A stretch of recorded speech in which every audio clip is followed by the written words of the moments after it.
ഞങ്ങളൊക്കെ ജോലിയിലേക്ക് ഇറങ്ങുമ്പോൾ ഒരു മെക്കാനിക്കൽ എഞ്ചിനീയർ ആയിട്ടോ അല്ലെങ്കിൽ ഇപ്പം സോഫ്റ്റ്വെയർ ആണെങ്കിൽ ഒരു സോഫ്റ്റ്വെയർ ഡെവലപ്പർ ആയിട്ടോ അങ്ങനെയൊക്കെയുള്ള പല ജോലികൾ നമ്മൾ കണ്ടിട്ടുണ്ടായിരുന്നു. പക്ഷെ അതൊക്കെ ഇന്ന് പ്രസക്തമല്ലാതായിക്കൊണ്ടിരിക്കുകയാണ്. ഇന്നത്തെ ജോലി സാഹചര്യങ്ങൾ എന്താണ് എന്ന് മനസ്സിലാക്കുക എന്നുള്ളതാണ് ഏറ്റവും പ്രധാനം. ഓയിൽ ആൻഡ് ഗ്യാസ് എന്നുള്ളൊരു ഫീൽഡിൽ എന്തിലേക്കാണ് ഞാൻ പോകുന്നത്, എന്താണ് ഞാൻ ചെയ്യാൻ പോകുന്നത്, ആ ജോലിയിൽ ഞാൻ കയറി കഴിഞ്ഞാൽ എന്തൊക്കെയായിരിക്കും എൻ്റെ ഉത്തരവാദിത്തങ്ങൾ എന്തൊക്കെയായിരിക്കും, ഞാൻ ഓരോ ദിവസവും എന്തൊക്കെയായിരിക്കും ചെയ്യുന്നത് എന്നുള്ളതാണ് ആദ്യം നിങ്ങൾ ചിന്തിക്കേണ്ടത്. 2 വർഷത്തിന് ശേഷം നിങ്ങൾ എന്താവും? ശരിക്കും നിങ്ങൾ ഇഷ്ടപ്പെട്ട് ഇവിടെ പഠിക്കാൻ വന്ന എത്ര പേരുണ്ട്? ശരിക്കും എനിക്ക് കോഴ്സ് ചെയ്താൽ നല്ലൊരു പ്രയോജനം ഉണ്ടാവും, അല്ലെങ്കിൽ എനിക്ക് ഇഷ്ടമാണ് ഇത് പഠിക്കാൻ എന്നൊക്കെ വിചാരിച്ച് ഇവിടെ വന്ന എല്ലാവരും ഇരുന്നു. Very good. നിങ്ങൾക്ക് ഒരു 10 കാര്യങ്ങൾ ചെയ്യാനുണ്ടെന്ന് ചോദിക്കാം. 10 കാര്യങ്ങൾ. ആ 10 കാര്യങ്ങളിൽ ഏറ്റവും പ്രധാനപ്പെട്ട 2 കാര്യങ്ങളുണ്ടായിരിക്കും. ആ 2 കാര്യങ്ങളായിരിക്കും നിങ്ങളുടെ റിസൾട്ടിനെ തീരുമാനിക്കുന്നത്. ഇന്നത്തെ ജോലിയുടെ സാഹചര്യമൊക്കെ ഭയങ്കര വ്യത്യാസമാണ്. പണ്ട് ഒരു 2 വർഷം മുന്നത്തെ സാഹചര്യമേ അല്ലത്. കാരണം ഡിജിറ്റൽ ടെക്നോളജീസ് ഒക്കെ ഒത്തിരി മാറി വരുന്നുണ്ട്. നമ്മൾ കേട്ടിട്ട് പോലും ഇല്ലാത്ത കാര്യങ്ങളൊക്കെയാണ് ഇപ്പം നമ്മുടെ മുന്നിൽ വന്നിരിക്കുന്നത്. നിങ്ങൾ ചാറ്റ് GPT പറ്റി കേട്ടിട്ടുണ്ടോ? യൂസ് ചെയ്തിട്ടുള്ളവരെന്ന് കൈവക്കാം. ചാറ്റ് GPT നിങ്ങളുടെ ഗൂഗിൾ Gmail അക്കൗണ്ട് മാത്രം മതി നിങ്ങൾക്ക് യൂസ് ചെയ്യാനായിട്ട്. അപ്പോൾ ഞാനിന്ന് ഇങ്ങോട്ട് വരുന്നതിന് മുന്നേ എനിക്ക് നിങ്ങളോട് എന്ത് പറയണമെന്ന് എനിക്കൊരു ഐഡിയ ഒന്നും ഇല്ലായിരുന്നു. അപ്പം സാർ ഇന്നലെയാണ് എന്നെ വിളിച്ച് പറഞ്ഞത്. അപ്പം ഞാനിങ്ങനെ ആലോചിച്ചപ്പോൾ ഞാൻ ഓർത്ത് ചാറ്റ് GPTയോട് ചോദിക്കാം, നിങ്ങളോട് എന്ത് പറയണം, നിങ്ങൾ കുറേ യങ് ആയിട്ടുള്ള ആൾക്കാരോട് ഇരിക്കുമ്പോൾ ഞാൻ എന്ത് പറയണം എന്നിങ്ങനെ ആലോചിച്ചപ്പോൾ ഞാൻ ചാറ്റ് GPTയോട് ചോദിച്ചു. ചാറ്റ് GPT സജസ്റ്റ് ചെയ്ത കുറേ കാര്യങ്ങളുണ്ട് ഇതിനകത്ത്. അതിനകത്ത് പറഞ്ഞു തന്ന കുറേ സ്റ്റെപ്സൊക്കെയാണ് അതും എൻ്റെ എക്സ്പീരിയൻസും കൂടെ ചേർത്തിട്ടാണ് ഞാൻ നിങ്ങളോട് ഇന്ന് സംസാരിക്കാൻ ഉദ്ദേശിക്കുന്നത്. വളരെ ഡൈവേഴ്സ് ആയിട്ടുള്ള, വളരെ വ്യത്യസ്തമായിട്ടുള്ള ജോലി സാഹചര്യങ്ങളാണ് ഇന്നുള്ളത്. നമ്മൾ 2 വർഷം മുന്നേ അല്ലെങ്കിൽ ഒരു 5 വർഷം മുന്നേ, ഞാനൊക്കെ ഗ്രാജുവേറ്റ് ചെയ്തത് ഒരു 2015-ലാണ്. ആ സമയത്ത് ഞങ്ങളൊക്കെ ജോലിയിലേക്ക് ഇറങ്ങുമ്പോൾ ഒരു മെക്കാനിക്കൽ എഞ്ചിനീയർ ആയിട്ടോ അല്ലെങ്കിൽ ഇപ്പം സോഫ്റ്റ്വെയർ ആണെങ്കിൽ ഒരു സോഫ്റ്റ്വെയർ ഡെവലപ്പർ ആയിട്ടോ അങ്ങനെയൊക്കെയുള്ള പല ജോലികൾ നമ്മൾ കണ്ടിട്ടുണ്ടായിരുന്നു. പക്ഷെ അതൊക്കെ ഇന്ന് പ്രസക്തമല്ലാതായിക്കൊണ്ടിരിക്കുക. ഇങ്ങനത്തെ ഈ പുതിയ കാര്യങ്ങളൊക്കെ വന്നുകൊണ്ടിരിക്കുന്നുണ്ട്. അപ്പം ഇന്നത്തെ ജോലി സാഹചര്യങ്ങൾ എന്താണ് എന്ന് മനസ്സിലാക്കുക എന്നുള്ളതാണ് ഏറ്റവും പ്രധാനം. ഇപ്പം നിങ്ങളുടെ ഫീൽഡിൽ, ഓയിൽ ആൻഡ് ഗ്യാസ് എന്നുള്ളൊരു ഫീൽഡിൽ എന്തിലേക്കാണ് ഞാൻ പോകുന്നത്, എന്താണ് ഞാൻ ചെയ്യാൻ പോകുന്നത്, ആ ജോലിയിൽ ഞാൻ കയറി കഴിഞ്ഞാൽ എന്തൊക്കെയായിരിക്കും എൻ്റെ ഉത്തരവാദിത്തങ്ങൾ എന്തൊക്കെയായിരിക്കും, ഞാൻ ഓരോ ദിവസവും എന്തൊക്കെയായിരിക്കും ചെയ്യുന്നത് എന്നുള്ളതാണ് ആദ്യം നിങ്ങൾ ചിന്തിക്കേണ്ടത്. ഇത് ശരിക്കും പറഞ്ഞാൽ നിങ്ങൾക്ക് ഒരു കോഴ്സിന് ജോയിൻ ചെയ്യുന്നതിന് മുന്നേ ചിന്തിക്കേണ്ട ഒരു കാര്യമായിരുന്നു. അപ്പം ഇപ്പോഴെങ്കിലും നമുക്കത് ആ ഒരു ഡയറക്ഷൻ കിട്ടിയില്ലെങ്കിൽ നമുക്ക് മുന്നോട്ട് പോകുന്നത് പാടാണ്. കാരണം നമുക്കറിയാം, നമുക്കൊരു ലക്ഷ്യമില്ല, നമുക്കൊരിക്കലും ആ ലക്ഷ്യത്തിലേക്ക് എത്തിപ്പെടാൻ പറ്റത്തില്ല, അല്ലേ? അപ്പം ഞാൻ 2015 എഞ്ചിനീയറിംഗ് കഴിഞ്ഞിട്ട് ഇങ്ങനെ നിൽക്കുന്ന സമയത്ത് കോളേജിൽ ഒത്തിരി പ്ലേസ്മെൻറ്റ്സ് വന്നു.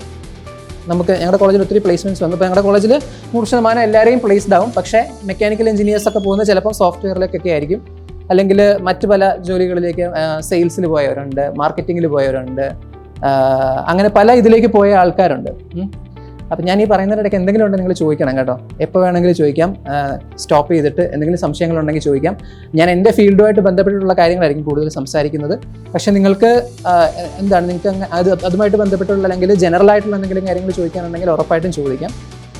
അപ്പം ഞാൻ പഠിച്ചിറങ്ങിയ സമയത്ത് ഇതുപോലെ പല ഓപ്ഷൻസ് ഉണ്ടായിരുന്നു. അപ്പം ഞാൻ ആദ്യം ഇങ്ങനെ ഒരു പ്ലേസ്മെൻറ്റിന് പോയി ഇരുന്നത് TCS എന്ന് പറയുന്ന കമ്പനി കേട്ടിട്ടുണ്ടായിരുന്നു. TCS, Tata consultancy services.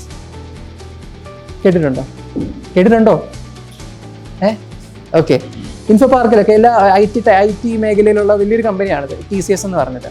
അപ്പോൾ TCSൻ്റെ ഇൻ്റർവ്യൂവിന് ഞാൻ പോയിരുന്നു.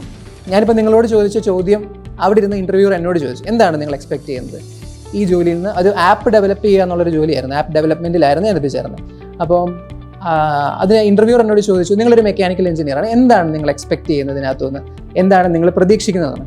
അപ്പം ഞാൻ എൻ്റെ കയ്യിൽ കിട്ടാവുന്ന എല്ലാം വെച്ചിട്ട് കുറേ കാര്യങ്ങൾ ഇങ്ങനെ പറഞ്ഞേ, ഞാനിങ്ങനെ ഇങ്ങനെയാണ് ഞാൻ കുറേ കാര്യങ്ങൾ എൻ്റെ കുറേ ഫ്രണ്ട്സ് ഉണ്ട്, കസിൻസ് ഉണ്ട്, സോഫ്റ്റ്വെയർ എഞ്ചിനീയേഴ്സാണ് ഒക്കെ. അവരോടൊക്കെ ഞാൻ സംസാരിക്കുമ്പോൾ എനിക്കിത് ചെയ്യണം എന്നുള്ളൊരു ആഗ്രഹമാണ്, ആപ്പ് ഡെവലപ്പ് ചെയ്യുക എന്നുള്ളതാണ് എൻ്റെ ജീവിത ലക്ഷ്യം എന്നൊക്കെ ഞാൻ എന്നുള്ള രീതിയിൽ നമ്മൾ തള്ളുമല്ലോ, അല്ലേ? തള്ളാറില്ലേ? ഇല്ലേ? നല്ല രീതിയിൽ തള്ളും. അപ്പോൾ നല്ലപോലെ നമ്മൾ പ്രസൻറ്റ് ചെയ്യും. അപ്പം എൻ്റെ വിചാരം എന്താണ്, എനിക്ക് ഉറപ്പായിട്ടും എന്ത് കിട്ടും, ഈ ജോലി കിട്ടും എന്നുള്ളതാണ്. കാരണം ബാക്കി കോളേജിലുള്ള ഓൾമോസ്റ്റ് ഈ TCS പോലുള്ള കമ്പനികൾ വരുന്നത് നമ്മളിങ്ങനെ വാരി എടുത്തുകൊണ്ട് പോകാനായിട്ട്, അവർ കുറേ ആൾക്കാരെ എല്ലാം കൂടി ഇങ്ങനെ പറക്കി എടുത്തുകൊണ്ട് പോകുക എന്നുള്ളതാണ് അവരുടെ ഉദ്ദേശം തന്നെ. നമ്മളൊരു ഡീസൻ്റായിട്ട് നമ്മൾ പെർഫോം ചെയ്ത് കഴിഞ്ഞാൽ തന്നെ നമുക്ക് എന്ത് കിട്ടും, ജോലി കിട്ടും. അപ്പം എൻ്റെ വിചാരം എന്താണ്, ജോലി എന്തായാലും ഉറപ്പായിട്ടും കിട്ടും.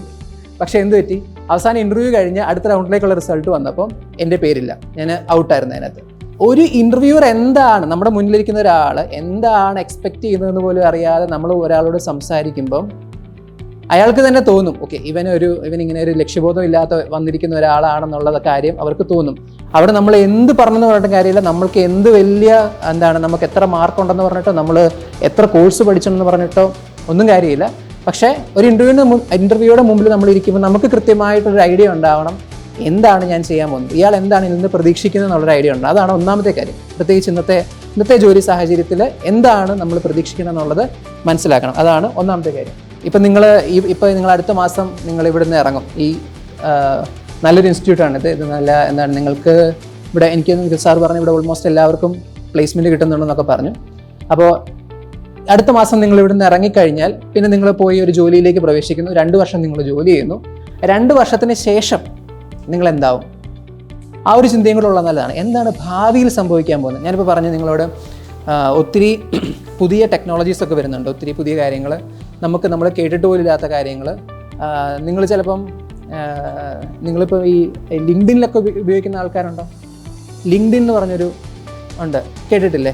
അതായത് നമുക്ക് ജോലി സെർച്ച് ചെയ്യാനുള്ള ഒരു ടൂളാണ്. നമ്മൾ ഇൻസ്റ്റഗ്രാമൊക്കെ യൂസ് ചെയ്യുന്ന പോലെ തന്നെയാണ്, പക്ഷേ ജോലിക്ക് വേണ്ടി പ്രൊഫഷണൽ ആയിട്ടുള്ള ഒരു ആപ്പാണ് ലിങ്ക്ഡിൻ എന്ന് പറയുന്നത്. അപ്പം ലിങ്ക്ഡിനൊക്കെ ഉപയോഗിക്കുന്ന ആൾക്കാർക്കാണെങ്കിൽ മനസ്സിലാക്കാൻ പറ്റും. അതിൽ വരുന്ന ഇപ്പം ഞാനൊക്കെ നോക്കുമ്പോൾ ഓരോ ദിവസവും വളരെ വ്യത്യാസമായിട്ടുള്ള ജോലി സാധ്യതകളാണ് വന്നുകൊണ്ടിരിക്കുന്നത്. ഇപ്പം ഞാൻ മെക്കാനിക്കൽ എഞ്ചിനീയറിംഗ് പഠിച്ചു. അപ്പം ഞാൻ എൻ്റെ മെക്കാനിക്കലിലേക്കുള്ളൊരു ജോലി നോക്കുകയാണ്. അപ്പോൾ അടുത്തിടെ ഞാൻ കണ്ട ഒരു ഇതാണ് mechanical engineer with experience in .NET എന്ന് പറഞ്ഞാൽ ഒരു IT സോഫ്റ്റ്വെയറാണ്. അതൊരിക്കലും നമ്മൾ പഠിക്കത്തില്ല, നമ്മുടെ കോളേജിൽ ഒരിക്കലും പഠിച്ചിട്ടില്ലാത്ത, അല്ലെങ്കിൽ നമ്മൾ സ്കൂളിലൊന്നും ഒരിക്കലും കാണുകയോ അറിയുകയോ ചെയ്തിട്ടില്ലാത്തൊരു കാര്യമാണ് .NET എന്ന് പറയുന്നത്. അപ്പം അവർ ഒരു ജോലിക്ക് വേണ്ടി അവർ മെക്കാനിക്കൽ എഞ്ചിനീയർ ആയിരിക്കണം, പക്ഷേ ആൾക്ക് എന്തുണ്ടായിരിക്കണം? സോഫ്റ്റ്വെയർ എക്സ്പീരിയൻസ് ഉണ്ടായിരിക്കണം. അപ്പോൾ ഇങ്ങനെ വളരെ വ്യത്യസ്തമായിട്ടുള്ള കോമ്പിനേഷൻസ് ഒക്കെയാണ് വരുന്നത്. കേട്ടോ, നിങ്ങൾക്ക് മനസ്സിലാവുന്നില്ലെങ്കിൽ നിങ്ങൾ പറയണം കേട്ടോ. അപ്പോൾ നമ്മൾ മനസ്സിലാക്കേണ്ട കാര്യമാണ്, പല ഓപ്ഷൻസ് നമ്മുടെ മുന്നിൽ വരും. നമുക്ക് ഇപ്പം നിങ്ങൾ ഓയിൽ ആൻഡ് ഗ്യാസിൽ ഒരു കോഴ്സ് ചെയ്തു എന്നുള്ളത് കൊണ്ട് മാത്രം നിങ്ങൾ ജീവിതകാലം മുഴുവൻ ഓയിൽ ആൻഡ് ഗ്യാസിൽ വർക്ക് ചെയ്യണമെന്നില്ല. മുന്നോട്ട് പോകുമ്പോൾ നിങ്ങളുടെ ജോയിൻ ചെയ്യുന്ന കമ്പനിയിൽ നിങ്ങൾ പ്രവർത്തിക്കാൻ പോകുന്ന മേഖലയിൽ നിങ്ങൾ കാണുന്ന ചിലപ്പം വളരെ വ്യത്യസ്തമായിട്ടുള്ള കാര്യങ്ങളായിരിക്കും. പക്ഷേ നിങ്ങൾ പഠിച്ച ബേസ് സെയിം ആയിരിക്കും. ഓയിൽ ആൻഡ് ഗ്യാസ് തന്നെ ആയിരിക്കും നിങ്ങൾ ചെയ്യാൻ പോകുന്നത്, ആ ഫീൽഡിൽ തന്നെ ആയിരിക്കും നിങ്ങൾ വർക്ക് ചെയ്യുന്നത്. പക്ഷേ നിങ്ങൾ ചെയ്യാൻ പോകുന്ന ജോലികളുടെ സ്വഭാവം വ്യത്യാസമായിരിക്കും. അപ്പം പല ഓപ്ഷൻസ് മനസ്സിലാക്കുക, എക്സ്പ്ലോർ ചെയ്യുക എന്നുള്ളത് പ്രധാനപ്പെട്ട കാര്യമാണ്. ഒരു ഉദാഹരണം പറയാം. ഞാനിപ്പോൾ വർക്ക് ചെയ്യുന്ന കമ്പനിയിൽ ഞാൻ പറഞ്ഞ ഒരു സീനിയർ മെക്കാനിക്കൽ എഞ്ചിനീയറായിട്ട് ഞാൻ ജോലി ചെയ്യുന്നത്. അപ്പോൾ ഞങ്ങൾക്ക് ഇഷ്ടം പോലെ പ്രോജക്ട്സ് ഉണ്ട്. എല്ലാം ദുബായ്, ഗൾഫ് അങ്ങനത്തെ പ്രോജക്ട്സ് ഒക്കെയാണ്, സൗദിയിലെ പ്രോജക്ട്സ് ഒക്കെയാണ്. അപ്പോൾ ഈ പ്രോജക്ട്സ് ഒക്കെ ചെയ്യുന്നതിൻ്റെ ഇടയ്ക്കും ഞങ്ങളുടെ ഓണേഴ്സ് ചിന്തിക്കുന്നത് എന്താണെന്ന് വെച്ച് കഴിഞ്ഞാൽ, അവർ ചിന്തിക്കുന്നത് നാളെ എങ്ങനെയായിരിക്കും, നാളത്തെ ജോലിയുടെ സ്വഭാവം എങ്ങനെയായിരിക്കും എന്നൊക്കെയുള്ളതാണ് അവർ ചിന്തിക്കുന്നത്. അപ്പോൾ അവരത്രയും നന്നായിട്ട് അവർ മുന്നോട്ട് കാര്യങ്ങൾ ആലോചിക്കുന്നത് കൊണ്ട് അവരെന്നോട് ചെയ്യാൻ പറഞ്ഞൊരു കാര്യം ഇതാണ്. അവർ പറഞ്ഞു, നമ്മളിപ്പോൾ ചെയ്യുന്ന കുറേ കാര്യങ്ങളുണ്ട്. അതായത് ഇപ്പോൾ എൻ്റെ ഡിസൈൻ ഫീൽഡിൽ ഞാൻ ചെയ്യുന്ന 1-2 കാര്യങ്ങൾ നിങ്ങൾക്ക് പറഞ്ഞുതരാം. അതായത് എൻ്റെ ഡിസൈൻ ഫീൽഡിലെ മെയിൻ പ്രധാനപ്പെട്ട കാര്യം ഡിസൈൻ കാൽക്കുലേഷൻസ് ആണ്. അതായത് ഇപ്പോൾ നമുക്കൊരു ബിൽഡിംഗ് കിട്ടിക്കഴിഞ്ഞാൽ അതിൽ എത്രമാത്രം ഹീറ്റ് ലോഡ് എന്ന് പറയും, നമ്മൾ ഇപ്പം എയർ കണ്ടീഷനിങ് ഒക്കെ വെക്കാൻ നേരം നമ്മൾ കാൽക്കുലേറ്റ് ചെയ്യണം എത്രമാത്രം ചൂടുണ്ടാവും, ഒരു ബിൽഡിങ്ങിനകത്ത്, ഒരു റൂമിനകത്ത് എത്രമാത്രം ചൂടുണ്ടാവും എന്നുള്ളത് നമ്മൾ മനസ്സിലാക്കണം ആദ്യം. അത് നമ്മൾ കാൽക്കുലേറ്റ് ചെയ്യും. ഓരോ കാര്യങ്ങൾ വെച്ച് നമ്മളിങ്ങനെ വലിയ ടേബിൾസും ഫോർമുലയൊക്കെ വെച്ചിട്ട് നമ്മളിങ്ങനെ കാൽക്കുലേറ്റ് ചെയ്യും. അതാണ് ഏറ്റവും പ്രധാനപ്പെട്ട കാര്യം. അപ്പോൾ അവരെന്നോട് പറഞ്ഞ ആദ്യത്തെ കാര്യം ഇതാണ്, ഈ സാധനം ഓട്ടോമേറ്റ് ചെയ്യാൻ പറ്റുന്ന ഒരു സോഫ്റ്റ്വെയർ ഉണ്ടാക്കാൻ പറ്റുമോ എന്നുള്ളതാണ് എന്നോട് ചോദിച്ചൊരു കാര്യം എന്നെ ഇൻ്റർവ്യൂ ചെയ്ത സമയത്ത്.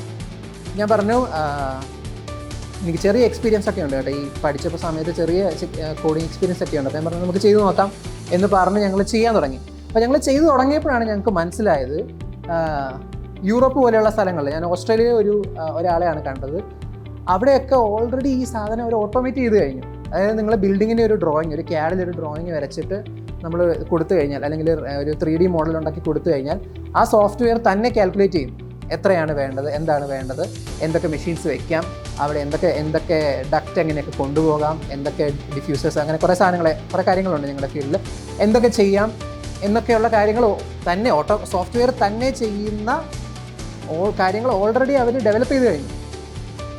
നിങ്ങൾ യൂട്യൂബിലൊക്കെ നോക്കിക്കഴിഞ്ഞാൽ നിങ്ങൾക്ക് നിങ്ങളുടെ ഫീൽഡിൽ ഇങ്ങനത്തെ കാര്യങ്ങളൊക്കെ കാണാൻ പറ്റും. ഇപ്പം ഓയിൽ ആൻഡ് ഗ്യാസിൽ നിങ്ങൾ വിചാരിക്കുന്നത് നിങ്ങളൊരു പ്ലാന്റിൽ പോയി ജോലി ചെയ്യുമായിരിക്കും, അല്ലെങ്കിൽ നമ്മൾ ഇവിടെ പഠിക്കുന്ന കാര്യങ്ങൾ അതേപോലെ ചെയ്യുമായിരിക്കും എന്നായിരിക്കും. പക്ഷേ അങ്ങനെയല്ല, നമ്മൾ ചെയ്യാൻ പോകുന്ന കാര്യങ്ങൾ വളരെ വ്യത്യാസമായിരിക്കും. അതുകൊണ്ട് പല ഓപ്ഷൻസ്, ഇപ്പം ഞാൻ നേരത്തെ പറഞ്ഞതുപോലെ ഒരു മെക്കാനിക്കൽ എഞ്ചിനീയറിംഗ് പഠിച്ച ആൾ അല്ലെങ്കിൽ ഓയിൽ ആൻഡ് ഗ്യാസ് പഠിച്ച ഒരാൾ എന്തിനാണ് സോഫ്റ്റ്വെയറിനെ കുറിച്ച് ആലോചിക്കുന്നത്, എന്തിനാണ് പുതിയ ചാറ്റ് GPT പറ്റി എന്തിനാണ് ആലോചിക്കുന്നത് എന്നൊക്കെ ചോദിച്ചു കഴിഞ്ഞാൽ അതിനൊക്കെ ഉള്ള ഉത്തരം നിങ്ങൾ കുറച്ചുകൂടെ മുന്നോട്ട് പോകുമ്പോൾ മനസ്സിലാവും.